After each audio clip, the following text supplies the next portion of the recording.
Bonjour à tous, je vous souhaite la bienvenue sur Ciné Horror X Movie.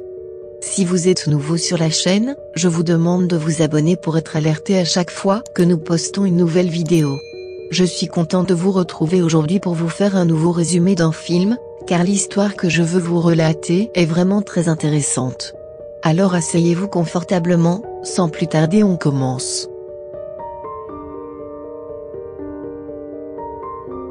La scène d'ouverture du film commence avec Gemma, une institutrice, et son petit ami Tom, un homme à tout faire. Ils partent pour rencontrer un agent immobilier pour se renseigner sur l'achat d'une maison. L'agent, Martin, est étrangement rebutant. Néanmoins, ils le suivent dans un lotissement appelé Hyundai, rempli de maisons identiques. Là, Martin leur fait visiter la maison numéro 9.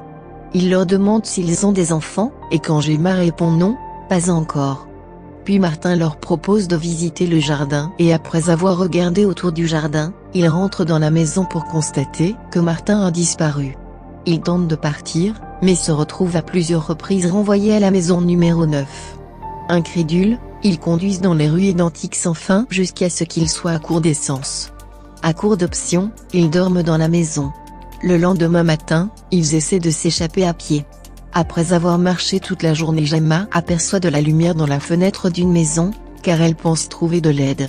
Mais quand ils rentrent dans la maison, ils sont surpris de voir qu'ils sont revenus systématiquement dans la maison numéro 9. Ils finissent par abandonner, ils trouvent une boîte pleine de nourriture insipide emballée sous vide laissée devant la maison. En désespoir de cause, Tom met le feu à la maison et ils dorment sur le trottoir. À leur réveil, une autre boîte leur a été laissée. Cette fois, il contient un bébé et Gemma lit le message: élevez l'enfant et vous serez libérés. Lorsque la fumée se dissipe, il constate que la maison est intacte. 98 jours plus tard, l'enfant a grandi pour ressembler à un garçon de 10 ans qui, comme Martin, imite Tom et Gemma. Gemma et Tom sont assis ensemble dans le jardin avec une pioche, attendant d'attaquer celui qui livre et récupère la nourriture, mais ils ne voient rien, jamais personne n'est venu. Tom commence à creuser un trou dans le jardin, pensant que cela peut mener quelque part, et devient renfermé. Dans le salon, le garçon est assis devant la télévision, qui montre des motifs bizarres, ressemblant à des fractales. Tom en vient à croire que si le garçon meurt, quelqu'un pourrait venir chercher le corps, et il pourrait forcer qui que ce soit à les libérer, alors il l'enferme dans leur voiture, dans l'intention de la faire mère. Cependant, Gemma prend pitié et libère l'enfant. Un jour, le garçon disparaît et revient avec un livre plein de symboles étranges et d'images humanoïdes avec des sacs à gorge. Lorsque Gemma lui demande d'imiter la personne qui lui a donné le livre, il émet des sons étranges et rauques et gonfle ses sacs de gorge.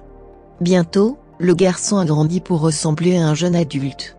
Tom et Gemma l'évitent autant que possible car Tom tombe malade. Le garçon part dans la journée, et Gemma essaie de le suivre, mais se retrouve toujours à la maison numéro 9. Tom continue de creuser, et trouve un corps dans un sac. Le garçon enferme Gemma et Tom hors de la maison, les forçant à dormir dans la voiture. Lorsque l'état de Tom s'aggrave, Gemma supplie le garçon d'avoir des médicaments pour Tom, mais il répond, peut-être qu'il est temps qu'il soit libéré. Lorsque Tom meurt dans les bras de Gemma, le garçon le met dans un sac sous vide et le jette dans le trou profond que Tom avait creusé. Après une autre nuit en lockout, Gemma tend une embuscade au garçon avec la pioche, mais ne parvient qu'à le blesser. La créature siffle et rampe dans un labyrinthe sous le trottoir. Gemma le suit et s'écrase à travers la porte dans plusieurs pièces d'autres maisons avec plus de garçons et plusieurs étrangers, dont l'un s'est suicidé. Elle atterrit au numéro 9, faible et gémissante. Le garçon nettoie la maison. Il la porte dans un sac sous vide et explique que les mères meurent après avoir élevé leur fils. Elle dit qu'elle n'est pas sa mère et meurt alors qu'il la ferme. Le garçon l'enterre avec Tom et remplit le trou, qui disparaît ensuite. Après avoir fait le plein d'essence, il retourne au bureau de la succession, où un vieux Martin est mourant sur sa chaise. Martin donne son badge au garçon puis meurt, après avoir terminé son cycle de vie. Le garçon met Martin dans un sac sous vide, le plie et le place dans un tiroir classeur. Il s'assied sur la chaise et attend. Quand un autre couple franchit la porte, le garçon se lève pour les saluer de la même manière que Martin. Voilà, c'est la fin du film.